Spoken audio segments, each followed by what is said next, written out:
C'est un endroit où le ciel célèbre le mariage entre la terre et l'eau.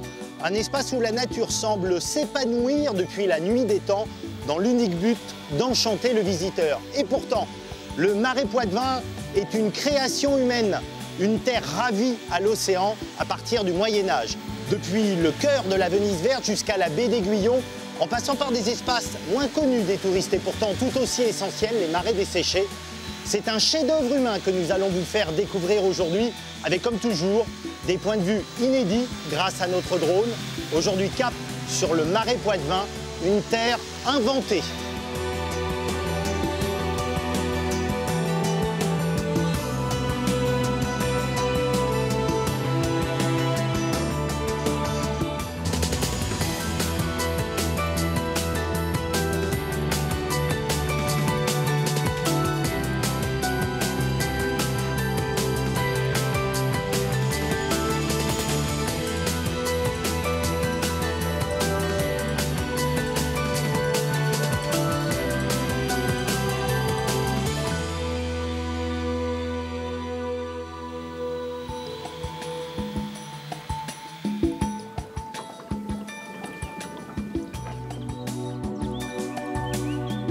Nous commençons nos escapades à côté du village de la Garette, dans la Venise verte.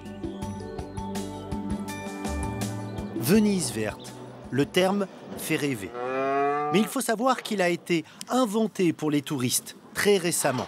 Car pour les habitants du Marais, les maraîchins comme Fabrice Ravard, éleveurs depuis plusieurs générations, nous sommes dans les marais mouillés. Fabrice nous a donné rendez-vous sur un petit embarcadère situé dans une ancienne scierie et il n'est pas venu tout seul. Bonjour Fabrice. Bonjour. On tombe le bonjour si je comprends bien. Qu'est-ce qui se passe? Eh bien, on va mettre les bateaux champs. On est fin avril, c'est grand temps, donc on les met dans le marais en bateau. Ça porte un nom, ça, c'est quoi? La mise à l'herbe. La mise à l'herbe. On peut vous suivre? Bon, si vous voulez. Allez, ouais, si vous voulez. On embarque. Oui, si vous voulez.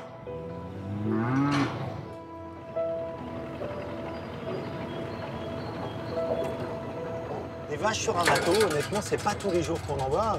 Pourquoi alors? Ben, pourquoi? Parce que cette partie du marais est accessible qu'en barque. Donc, comme c'est un secteur d'élevage, les vaches montent en bateau depuis des décennies et des décennies. Aujourd'hui, c'est sur des barges un peu sécurisées, mais avant, on les montait sur ce qu'on appelle des plates, hein, c'est ça? Sur des barques traditionnelles de 22 pieds, donc 22 x 33 cm. Et on en mettait 5 ou 6, tête bêche. Mais ça se passait pas mal quand même. Hein.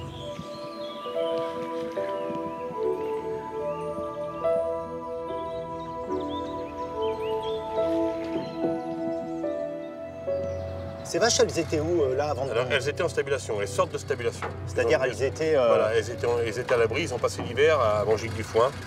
Donc aujourd'hui, naturellement, c'est la fête pour elles. Hein. Parce que là, l'herbe qu'elles vont trouver... Mais, naturellement, l'herbe de printemps, c'est la meilleure, de toute façon. Donc là, oui, c'est ce qu'il faut, c'est grand temps même de les mettre. Qui dit bonne herbe, dit bon lait, parce qu'il faut aller le chercher, lait, après, alors. Tout à fait. Alors, maintenant, ce sont que des vaches allaitantes, donc des vaches qui élèvent leurs veaux. À l'époque, c'était que des vaches laitières. Donc, les agriculteurs, les maraîchins, venaient traire matin et soir dans le marais, en bateau, et ramenaient le lait pour que les laitiers puissent les prendre. Et encore avant, les laitiers venaient chercher directement le lait, en bateau.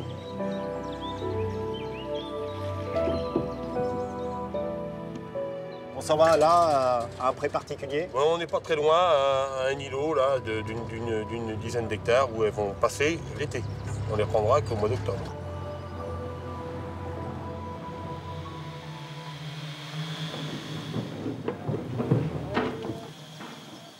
Elles ont du sang là quand elles arrivent dans les prés. C'est normal.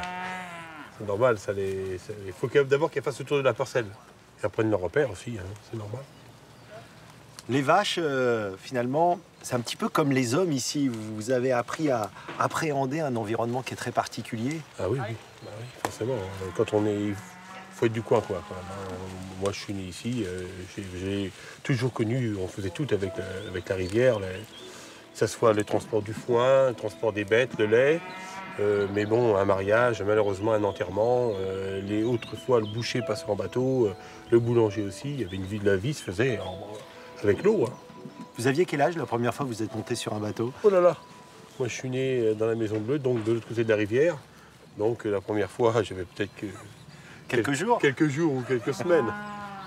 Vous êtes né, vous habitez encore dans sans doute ce qui est la maison la plus célèbre de cette Venise verte, Oui. la maison aux volets bleus. Oui. Pourquoi ils sont bleus d'ailleurs ces volets? Oh, c'est toute une histoire. C'est ma mère qui n'était pas du Marais, qui en venant du bord de la mer, de Dieppe, avait fait repeindre les volets en arrivant. Mon père est natif d'ici, ma mère ne l'était pas.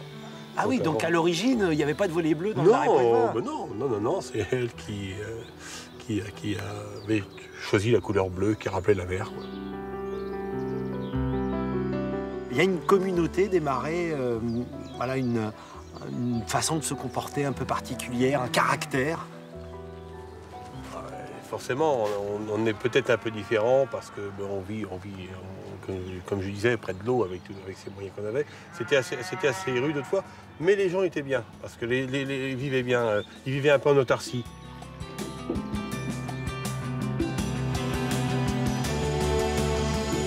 Le Marais poitevin, c'est 60 km de long sur 30 km au plus large, soit environ 100 000 hectares, dont le tiers seulement est occupé par les marais mouillés. Le reste, ce sont les marais desséchés, mis hors d'eau par l'action de l'homme. Car il faut bien comprendre qu'il n'y a pas si longtemps, à la place de cette terre, il y avait la mer. Bonjour Yanis. Bonjour. C'est un espace pour les marcheurs, il est quasiment totalement plat. Le Marais poitevin, en effet, est plat puisqu'il est installé au fond d'un ancien golfe marin qu'on appelait le golfe des Pictons, qui était rempli par la mer, comme un grand nombre de golfes marins sur la façade atlantique. Il y a environ 4000 ans. C'était l'océan.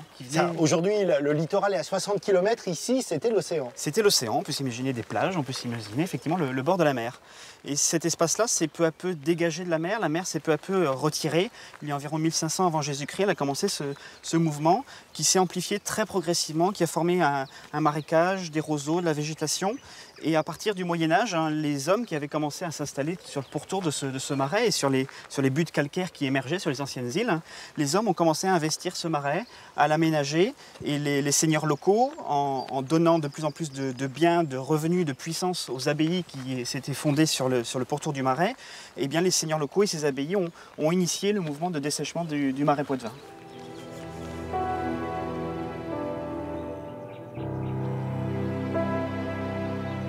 L'abbaye bénédictine de Maizé, fondée aux environs de l'an 1000 sur une île en surplomb de la mer, va devenir au fil des siècles une citadelle spirituelle, culturelle et économique au rayonnement international. Preuve de sa puissance, au XIVe siècle, le pape érige Maizé en évêché. L'abbatiale, élevée au rang de cathédrale, est agrandie. Il faut imaginer le chœur et le donjon de style roman, la cathédrale avec ses 7 clochers, les immenses vitraux faisant pénétrer la lumière dans le transept gothique, le cloître avec ses galeries richement sculptées. À la Renaissance, Maizé est un foyer intellectuel. D'ailleurs, un certain François Rabelais, avant de devenir le célèbre écrivain, viendra s'instruire ici durant 5 ans. Grâce à notre drone, on prend la mesure de l'importance de ce lieu. Ces ruines sont splendides, elles en disent long quand même sur le rôle qu'ont joué ces abbayes. Il s'agissait d'abbayes très puissantes qui étaient tout autour du marais, qui avaient suffisamment de moyens, d'argent, de pouvoir pour engager la première phase de dessèchement du Marais poitevin. Le XIIIe siècle est l'acte de naissance du Marais poitevin. C'est la première phase d'aménagement qui va commencer à jeter les racines du marais tel qu'on le connaît aujourd'hui, son organisation, son fonctionnement, dans la gestion de l'eau, dans l'endiguement, etc. J'imagine que ça a dû être un travail considérable. Comment ils s'y prennent pour assécher cet espace ? Alors, les abbayes au XIIIe siècle vont adopter une méthode qui va se retrouver au cours des siècles suivants, qui repose sur 2 principes. D'abord, empêcher l'eau de la mer de revenir, donc par un système de digues, et puis ensuite évacuer l'eau qui peut se trouver à l'intérieur du marais, par la pluie, par les sources souterraines, donc évacuer toute cette eau par des canaux, par des fossés, et l'évacuer vers la mer. On a un système très perfectionné, très pensé, qui se met en place avec ce réseau de canaux, de fossés qui vont quadriller l'espace, ces digues qui vont délimiter les marais à dessécher et puis qui vont empêcher la mer de revenir. Quel est l'intérêt de dessécher ces terres ? Les abbayes, les moines ont tout de suite compris qu'il suffit de semer un grain dans la terre du marais aussi fertile pour qu'il en vienne quelque chose de très productif. Le marais va devenir un véritable grenier à blé. Il y a aussi l'élevage. L'herbe grasse qui pousse sur le marais va être propice aux troupeaux que les paysans du marais vont pouvoir envoyer paître dans l'ensemble du marais. Ce dispositif est très exigeant, il faut l'entretenir en permanence. Entre le XIVe et le XVIe siècle, la guerre de Cent Ans puis les guerres de religion vont avoir des conséquences catastrophiques pour le marais poitevin.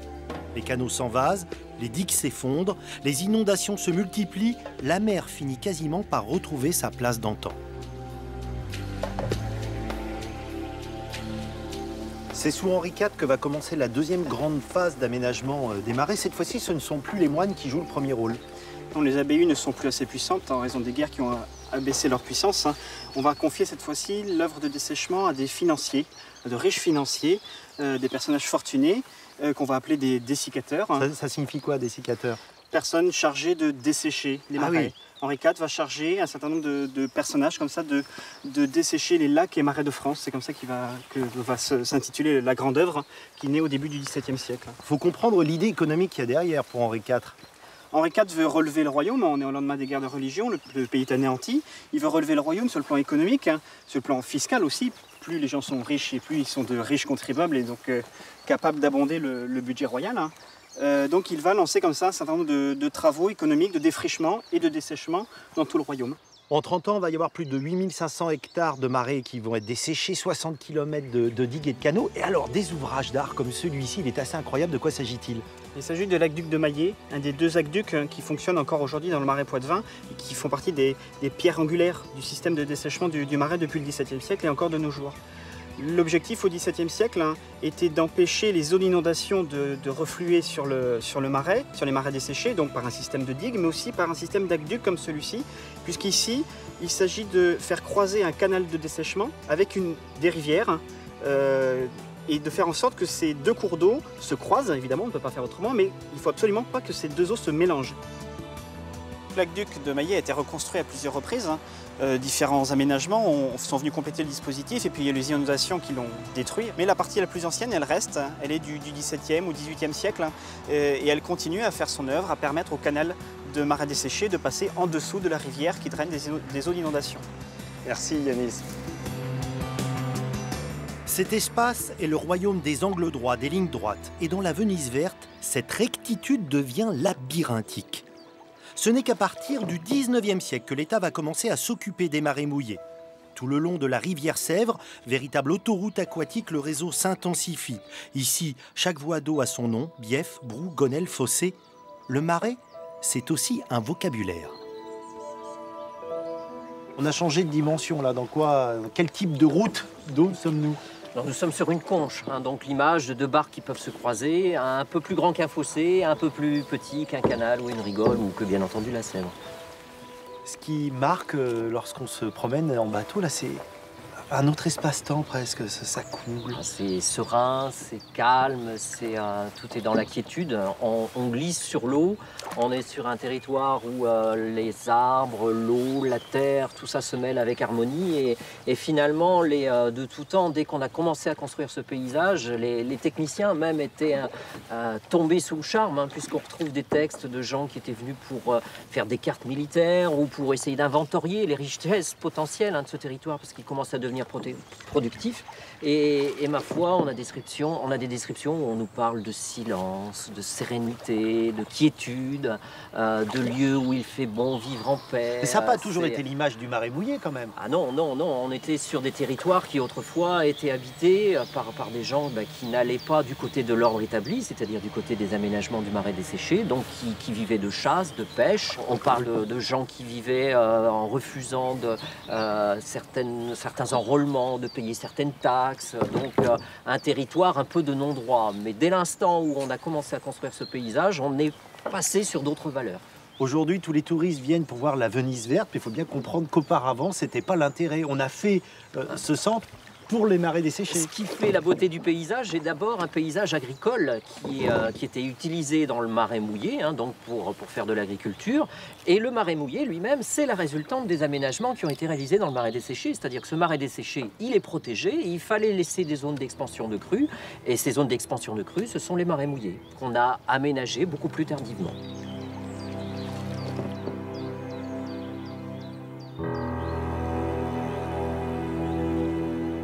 Alors pour bien comprendre le marais, il y a des lieux symboliques. Ici, on est sur une levée, c'est la frontière qui existe entre le marais desséché d'un côté et le marais mouillé de l'autre. Donc si vous regardez bien, c'est une butte de terre. Cette butte de terre va contenir les eaux de crue qui vont s'étaler dans le marais mouillé et qui ne vont pas franchir cette butte de terre et aller se déverser dans le marais desséché. Donc, il faut bien avoir à l'esprit, marais desséché, marais protégé, marais mouillé, marais inondable. Et si on regarde cette butte de terre, eh bien, ma foi, elle est plantée d'arbres. Ces arbres, ce sont des frênes. Le frêne, c'est un bois qui se débrouille pas trop mal dans notre marais. Il a un système racinaire grossier, donc on l'a installé systématiquement sur les levées, comme ça, pour bien fixer les berges. Mais en même temps, c'est un bois qui va fournir beaucoup de bois de chauffage, parce qu'on lui coupe la tête, d'où son nom, frêne tétard. Ah, tétard, ça signifie, on l'a voilà. étété en fait. Étété, oui. Donc, on coupe les branches, ça rejette, ça donne du bois de chauffage, mais ça peut aussi donner du fourrage lorsqu'on est en pénurie, qu'on n'a plus assez de foin. Les vaches adorent ça. Donc à partir de là, si on se met à observer le paysage qui nous entoure, là on peut déduire facilement que normalement, il n'y aura pas de pâturage. Par contre, parce qu'ils ne sont pas très hauts, c'est ça? Voilà. Par contre, quand on regarde dans le marais mouillé, on s'aperçoit qu'ils sont à 2 mètres de hauteur. Donc on se met hors d'atteinte de la dent du bovin. Donc là, on a l'illustration d'un paysage modelé, mais à 300%. Tout a été créé de main d'homme, je me répète, mais c'est vraiment une création humaine. Quand on est dans le marais mouillé, on a un comportement, un état d'esprit qui est différent de celui du marais desséché, qui est encore différent du marais maritime. Et le marais Poitevin, c'est toute cette richesse, c'est une globalité. Direction plein ouest, vers l'écluse de Braux, où nous retrouvons Yanis-Suire.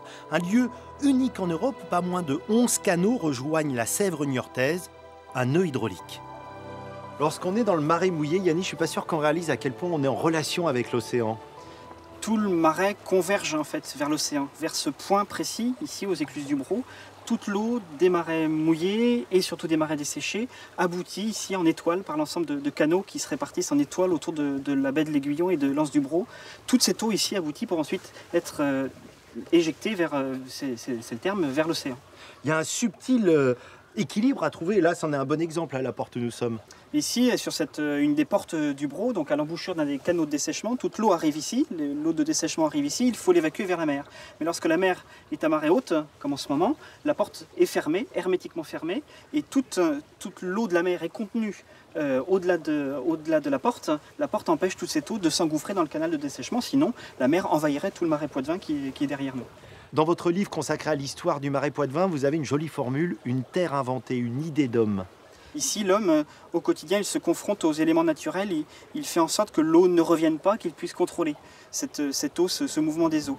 Des événements récents, comme la tempête Xynthia, par exemple, nous ont rappelé qu'on a à faire certes un chef-d'œuvre, mais un chef-d'œuvre fragile, qui peut être remis en cause si l'homme n'y prend pas garde. L'homme doit garder cette mémoire du risque qu'il a assimilée au fur et à mesure des siècles, qu'il avait encore il y a quelques décennies, qu'on a probablement perdu depuis une cinquantaine d'années et qu'il faut retrouver, sinon le marais peut redevenir un marécage comme il l'était avant le Moyen-Âge. On sentirait presque les embruns maritimes, l'océan est loin d'ici?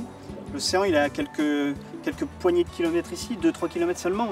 La baie de l'Aiguillon, elle est juste là. L'océan, on le touche du doigt, on le touche des narines, effectivement, c'est juste là. Merci Yanis.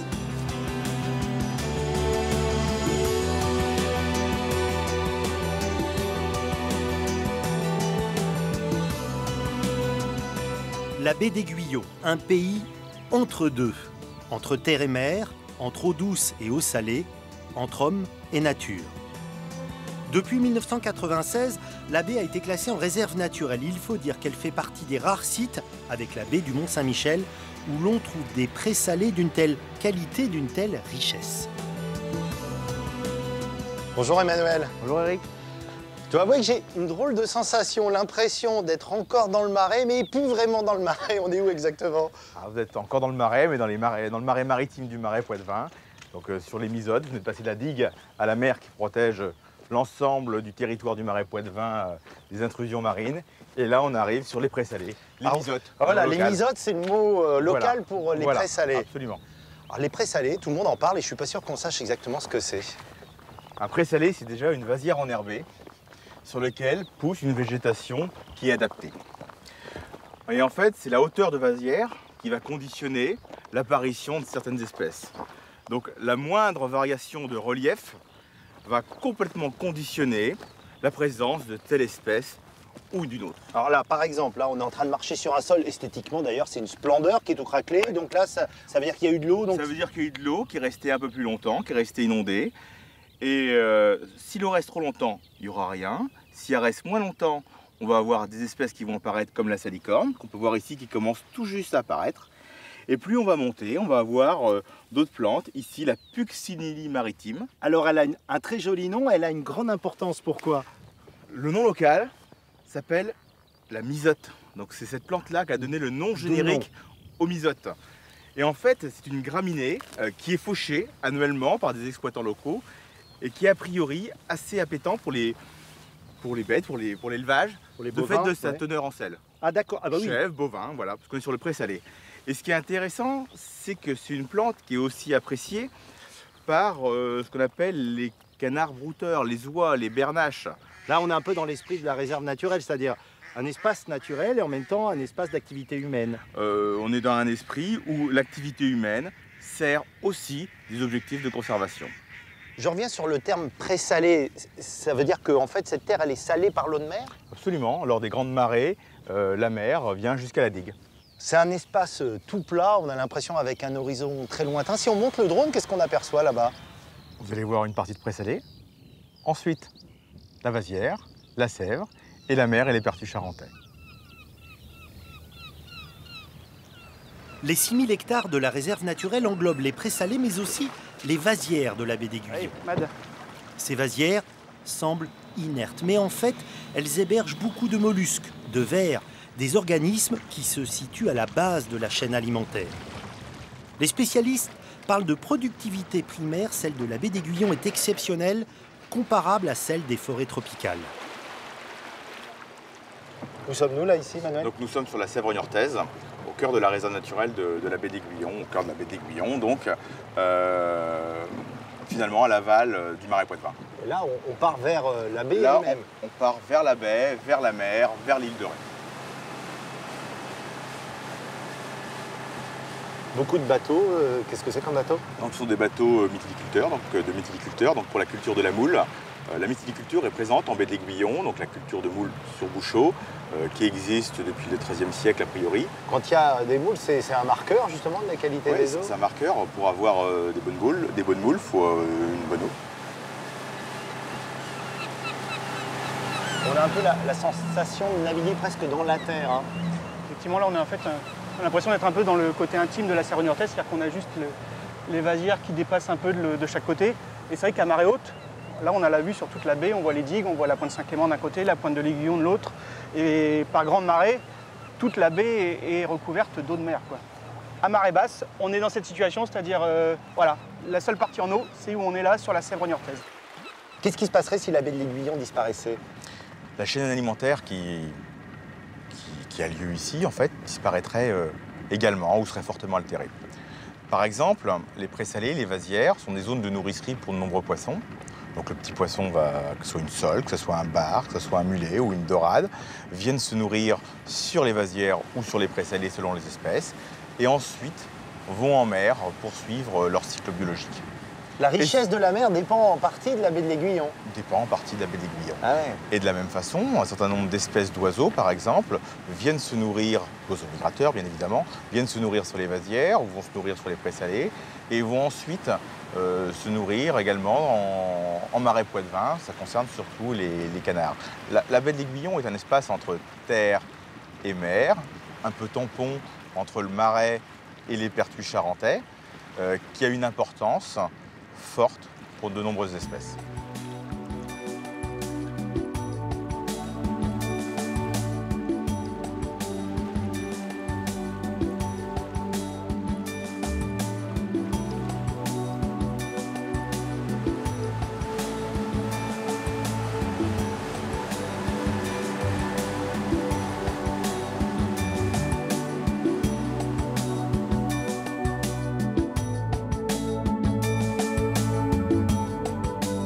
La mer qui, au gré des marées, couvre et découvre une cuvette peu profonde, la baie de l'Aiguillon offre plus ou moins la physionomie du marais Poitevin avant l'intervention des hommes. C'est dire le talent qu'il leur a fallu pour séparer la terre de l'eau.